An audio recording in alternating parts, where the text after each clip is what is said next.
voy a presentar a la doctora Antonia Valenzuela.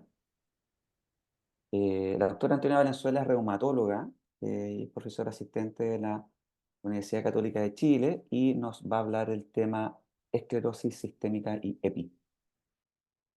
Hola a todos, muy buenos días, muchas gracias por la invitación a presentar, muchas gracias a la Fundación Aire. ¿Se escucha bien, no es cierto? Sí, Ya, vamos a partir entonces. A mí me tocó hablar de la enfermedad pulmonar intersticial asociada a esclerodermia. Entonces, esto por supuesto que todos los acá presentes lo deben saber, pero a mí me gusta mucho recordarlo porque la verdad es que ha sido fuente de confusión la nomenclatura que hemos usado para esto.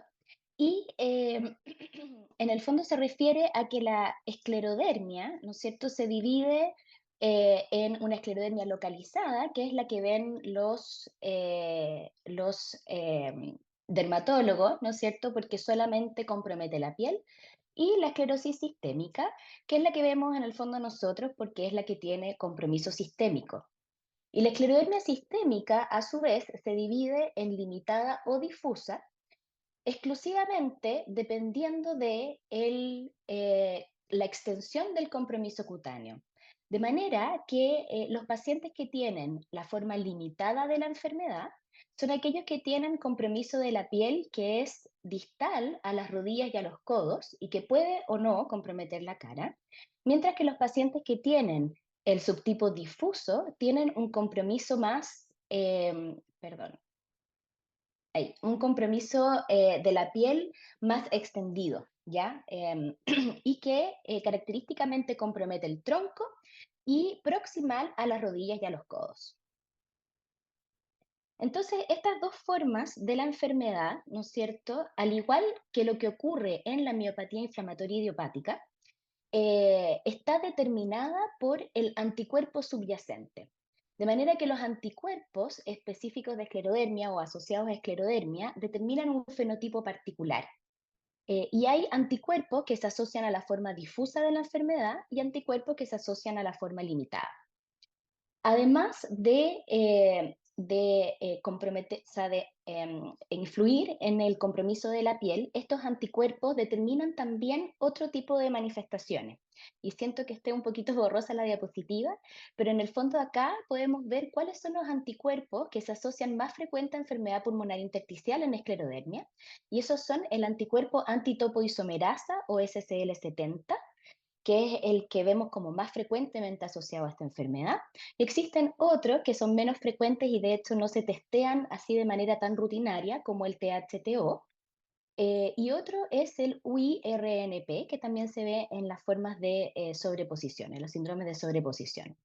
Y por otro lado, ¿no es cierto?, el anticuerpo anticentrómero sería como considerado un anticuerpo protector de la aparición de enfermedad pulmonar intersticial en estos pacientes, pero hay que hacer notar, ¿no es cierto?, que aún así un 20 o un 30% de los pacientes con anticuerpo anticentrómero pueden desarrollar enfermedad pulmonar intersticial. Entonces, esta es una enfermedad heterogénea, es una enfermedad sistémica, pero que se caracteriza principalmente por tres mecanismos fisiopatológicos que van a determinar toda la sintomatología.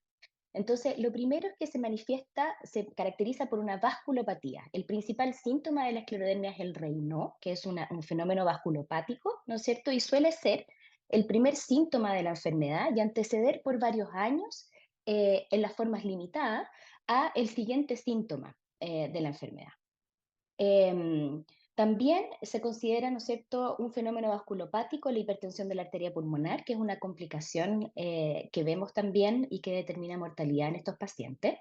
Y otros fenómenos como las úlceras digitales, ¿no es cierto?, las telangiectasias, todo esto entra como en las manifestaciones vasculopáticas de la enfermedad.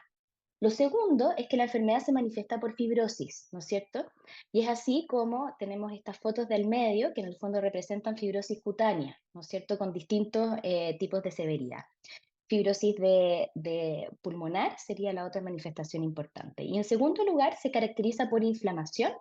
Y en la primera foto, además de fibrosis de la piel, se puede ver que hay puffy fingers, que es como un aspecto de las manos inflamado, ¿no es cierto? Es como un edema, pero sin pitting de las manos. que responden más bien a este fenómeno inflamatorio.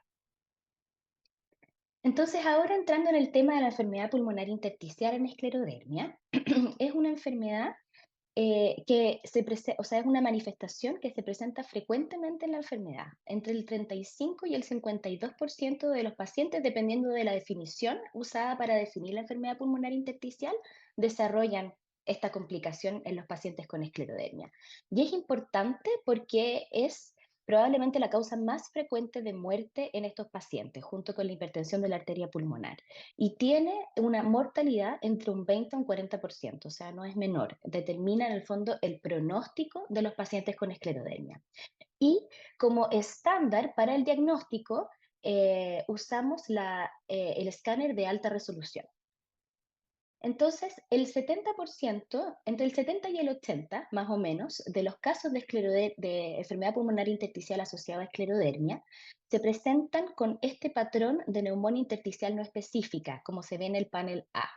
Existe un subgrupo de pacientes que también se puede presentar con una neumonía intersticial usual, es decir, un patrón UIP, como se ve en el panel B, ¿no es cierto?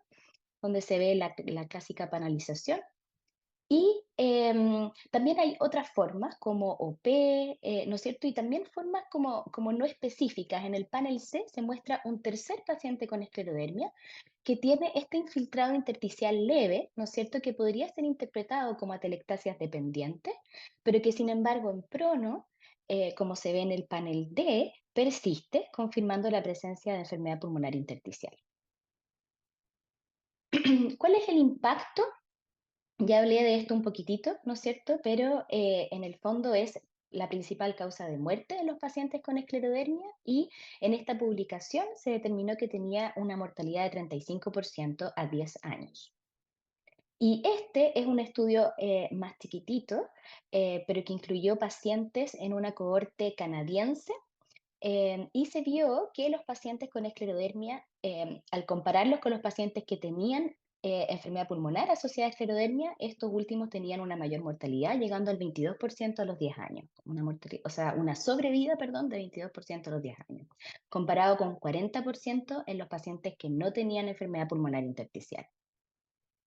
Em, y con respecto a la evolución de la enfermedad pulmonar intersticial en esclerodermia, esta diapositiva es bien interesante porque es de un estudio que incluyó 171 pacientes con enfermedad pulmonar intersticial asociada a esclerodermia, y los pacientes fueron evaluados dependiendo de su capacidad vital forzada al inicio de la enfermedad o al momento del diagnóstico.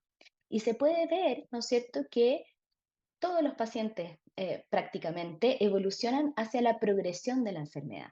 Si bien esta evolución es heterogénea, ¿no es cierto? Y se ve que los pacientes que parten con una menor capacidad vital forzada pueden tener diferentes trayectorias, pero que llevan a una menor sobrevida, se ve que los pacientes que parten con capacidades vitales forzadas normales también progresan, ¿ya? A lo largo de los años de manera más lenta. De manera que, ¿cómo nos enfrentamos, no es cierto?, a esta enfermedad? ¿Qué es lo que hacemos cuando nos encontramos frente a un paciente con esclerodermia? Em, Nosotros lo que hacemos es que hacemos screening de enfermedad pulmonar intersticial en estos pacientes. ¿Y quién debe hacerse screening? Como en el fondo el concepto es que la mayoría de los pacientes progresan, la respuesta es que hacemos screening en todos los pacientes que tienen esclerodermia, ¿ya? Porque consideramos que todos están en riesgo de desarrollar una enfermedad pulmonar intersticial. Ahora, existe obviamente pacientes que tienen mayores factores de riesgo para desarrollar una enfermedad pulmonar intersticial, y en esos son los que no nos podemos perder el screening por ningún motivo, y estos son los pacientes que tienen un anticuerpo antitopoisomerasa o un SL70, los que tienen un ANA con patrón nucleolar, los que tienen la forma difusa de la enfermedad, el compromiso cutáneo difuso, el sexo masculino, la raza afroamericana también ha sido identificada como factor de riesgo y son pacientes de peor pronóstico. Los pacientes que tienen enfermedad temprana, es decir, aquellos que están en los primeros 5 o 7 años después del inicio de la enfermedad, y aquellos que tienen parámetros inflamatorios elevados. ¿Ya? Ellos serían los pacientes que tienen más riesgo de desarrollar la enfermedad pulmonar intersticial teniendo una esclerodermia. ¿Cuándo hacemos el screening?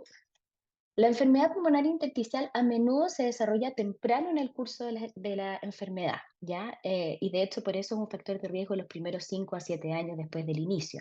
Sin embargo, este es un riesgo, como mostré en la diapositiva, que se puede mantener, ¿ya? De manera que hacemos el screening al menos anualmente, ¿ya? Y hay, en el fondo, sugerencias, ¿no es cierto?, de hacer este screening de manera más frecuente en los pacientes que tienen mayor riesgo de progresión, que los vamos a revisar en la próxima diapositiva. ¿Y cuáles son, cómo hacemos el screening? Em, Ahora se presentaron en el último Congreso de Reumatología unas guías que se hicieron para el manejo de las enfermedades pulmonares intersticiales asociadas a todas las enfermedades del tejido conectivo. Estas no han sido publicadas todavía, no han sido revisadas por pares, pero en esa guía, en el fondo, se recomienda que el screening sea hecho con un escáner pulmonar, ¿no es cierto?, de alta resolución al inicio. Todos los pacientes debiesen tener un escáner de alta resolución al inicio y pruebas de función pulmonar, ¿ya? Que tiene que considerar espirometría, volúmenes pulmonares y una difusión de CO2, ¿no es cierto? Y eso habría que repetirlo anualmente al menos. También entonces hay factores de riesgo para progresión de la enfermedad, ¿ya? Entonces, ¿cuáles son los pacientes con esclerodermia que tienen mayor riesgo de progresión? Y algunos factores de riesgo se comparten, ¿no es cierto?, con los factores de riesgo para para desarrollar la enfermedad. Pero es importante acá las pruebas de función pulmonar, de manera que los pacientes que tienen una capacidad vital forzada baja al inicio o un DLCO bajo al inicio son pacientes que tienen mayor riesgo de progresar, como ocurre en las miopatías inflamatorias. Y lo mismo pasa con la extensión del compromiso pulmonar al inicio, de manera que si es mayor del 20% también se considera un factor de riesgo. El anti-CCL70, el patrón nucleolar del ANA, ¿no es cierto? Y los parámetros de inflamación elevados también se consideran riesgos de progresión de la enfermedad. Y edades avanzadas, el sexo masculino, la raza afroamericana y la forma difusa de la enfermedad también. Una vez que hemos diagnosticado la enfermedad pulmonar intersticial, estas mismas guías recomiendan un seguimiento en los pacientes con esclerodermia que incluya pruebas de función pulmonar, de nuevo, espirometría, volúmenes pulmonares, ¿no es cierto?, y difusión de CO2, entre cada 3 a 6 meses durante el primer año y después menos frecuentemente una vez que está estabilizado, de manera de poder un poco evaluar cuál va a ser la trayectoria de nuestros pacientes. Y finalmente, con respecto a el tratamiento, ¿a quiénes tratamos? Porque existe un subgrupo de estos pacientes que tienen un fenotipo que le llamamos un fenotipo subclínico. Ya son pacientes que no tienen síntomas, pero que sin embargo tienen compromiso intersticial, ¿no es cierto?, en el escáner. Entonces, se han tratado de definir en el fondo cuándo iniciamos el tratamiento. Entonces, se recomienda iniciar el tratamiento en los pacientes que tienen una capacidad vital forzada menor de 80, ya con cualquier grado de enfermedad en el escáner o síntomas, en los pacientes sintomáticos. Pero en los pacientes que son asintomáticos o que le llamamos subclínicos, se recomienda también empezar el tratamiento si es que tienen más de un 20% de compromiso en el escáner, si tienen más de un 10% con cualquier anormalidad en las pruebas de función pulmonar. Se recomienda también en los pacientes que tienen evidencia de enfermedad leve en el escáner, es decir, menos de 10%, pero que están en este grupo de alto riesgo de progresar, ¿ya? Como por ejemplo los pacientes con enfermedad difusa o los SCL70 positivos. Y obviamente en aquellos pacientes en los cuales se ve que hay un deterioro en las pruebas de función pulmonar a los 6 meses o al año, hay distintas definiciones de deterioro que se han usado, pero en el último consenso se usa el deterioro de la capacidad forzada menor de 10, un 10%, que varía en un 10%, o que haya empeoramiento en el escáner. Y se puede considerar también la desaturación de oxígeno en ejercicio como un criterio para iniciar el tratamiento. ¿Y con qué tratamos a estos pacientes? Estos son los tratamientos que tenemos disponibles y voy a mencionar brevemente algunos estudios que apoyan el uso de estos fármacos en esclerodermia, ¿ya? Primero que nada, recalcar que hay bastante consenso con respecto a que no se debe usar corticoides en esta población eh, debido al alto riesgo de enfermedad renal, de la crisis esclerodémica renal, ¿ya?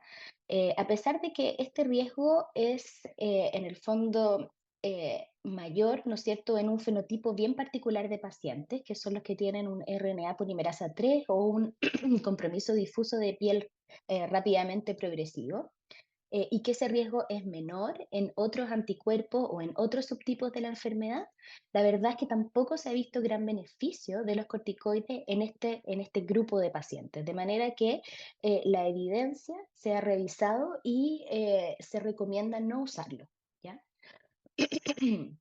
Con respecto a la ciclofosfamida y el micofenolato, que fueron los primeros fármacos que se usaron aquí, los estudios pivotales son el Scleroderma Landstarki 1 y el Scleroderma Landstarki 2, que ya tienen 10 o 15 años, pero que fueron bien importantes. El Scleroderma Landstarki 1 comparó ciclofosfamida eh, versus placebo y demostró que la ciclofosfamida era superior.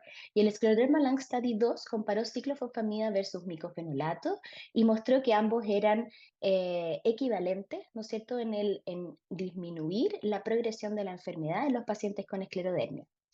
Sin embargo, el micofenolato tenía un mejor perfil de seguridad, es decir, tenía menos efectos adversos. Y esto, en el fondo, elevó al micofenolato como el tratamiento de primera opción o de primera línea en los pacientes con enfermedad pulmonar intersticial asociada a esclerodermia. No existen estudios randomizados que comparen directamente micofenolato versus placebo. Sin embargo, hay un estudio observacional que compara, que toma en el fondo los pacientes que estaban en placebo en el Scleroderma Landstarki 1 con los pacientes que estaban en micofenolato en el Scleroderma Landstarki 2, aprovechando que los criterios de inclusión eran básicamente los mismos para ambos estudios, y mostró efectivamente que el micofenolato era superior. Entonces, ese suele ser nuestro tratamiento de primera línea. En el caso de la esclerodermia, tenemos dos tratamientos que están aprobados por la FDA, que no es el micofenolato, pero uno de ellos es el tocilizumab, y esto viene de los estudios Fascinate y Focus, el Fascinate, el fase 2, Focus fase 3, que evaluaron tocilizumab versus placebo. Para esclerodermia difusa, el outcome primario era la piel, ¿no es cierto? Pero si bien el outcome primario no se alcanzó, se vio que la capacidad vital forzada en los pacientes que recibían tocilizumab no mejoraba, sino que se deterioraba menos que en los pacientes que estaban sin tocilizumab, y eso llevó a la aprobación del fármaco. Y el otro es el nintedanib, ¿no es cierto? Esto viene del estudio Sensis, en el cual se usó nintedanib con o sin micofenolato em, para los pacientes con esclerodermia y enfermedad pulmonar intersticial. El outcome primario aquí sí fue la capacidad vital forzada, y el grupo que recibió nintedanib efectivamente tuvo una mejor respuesta. De manera que eso llevó también a la aprobación del fármaco. Otros fármacos que se pueden usar, ¿no es cierto?, pero que tienen mucho menor nivel de evidencia, son la azatioprina, la pirfenidona y el rituximab. El rituximab lo quería mencionar porque, a pesar de que no está en esta tabla, ahora en los últimos años ha habido dos estudios randomizados que han demostrado superioridad del rituximab versus placebo en pacientes con enfermedad pulmonar intersticial asociada a esclerodermia. Em, y la pirfenidona, que es otro antifibrótico que lamentablemente no ha demostrado ser efectivo en los estudios de pacientes específicamente con esclerodermia. Ahora, como decía Lavero, efectivamente en el mundo real, ¿no es cierto?, tenemos que tomar en cuenta también las otras manifestaciones de la enfermedad para elegir un tratamiento. Y lo otro es que yo siempre muestro esta diapositiva en donde se estudió 2.000 pacientes con esclerodermia y enfermedad pulmonar intersticial, y se evaluó qué pacientes hubiesen en el fondo calificado para poder ingresar a estos estudios y se puede ver que la gran mayoría de los pacientes no cumplían los criterios de inclusión. O sea, siempre hay que mirar obviamente estos estudios y estas indicaciones con mucha precisión. Por último, muy brevemente y solamente como para resumir, ¿no es cierto? Estas son las guías de la Sociedad Americana Torácica, ¿no es cierto? Ellos recomiendan para la esclerodermia, para la enfermedad pulmonar intersticial asociada a esclerodermia de primera línea el micofenolato, con todo el resto de las opciones de manera condicional y dicen que se necesitan más estudios para el uso de pirfenidona. Y por último, estas son las guías, ¿no es cierto?, que mostró el año pasado el Colegio Americano de Reumatología, que es un poco lo mismo, ¿no es cierto?, de primera línea micofenolato. Acá incluyen el tocilizumab y rituximab también como opciones de primera línea y la ciclofosfamida, el nintedanib y la satioprina como opciones que se podrían adicionar. Y también, obviamente, como recomendación fuerte en contra, el uso de corticoides. Así que a modo de conclusión, la enfermedad pulmonar intersticial asociada a esclerodermia es frecuente, se asocia a una alta mortalidad. Es importante el concepto de que suele ser progresiva, ¿ya? De manera que los pacientes con enfermedad pulmonar intersticial subclínica y alto riesgo de progresión deben recibir tratamiento para prevenir la pérdida de la función pulmonar. Tenemos intervenciones inmunomoduladoras y antifibróticas actuales que efectivamente logran prevenir la pérdida de la función pulmonar según estos estudios. Pero el tratamiento debe determinarse estratificando a los pacientes en función de la gravedad de la enfermedad, el riesgo de progresión y la actividad de la enfermedad extrapulmonar. De manera que es súper importante, obviamente, en el manejo de estos pacientes que exista un enfoque multidisciplinario. Eso, y estos son cuadros de Paul Klee. Paul Klee era un pintor que tenía esclerodermia. Este cuadro se llama La mujer rígida y con eso obviamente dejo la presentación. Muchas gracias, doctora Valenzuela, por su extraordinaria clase.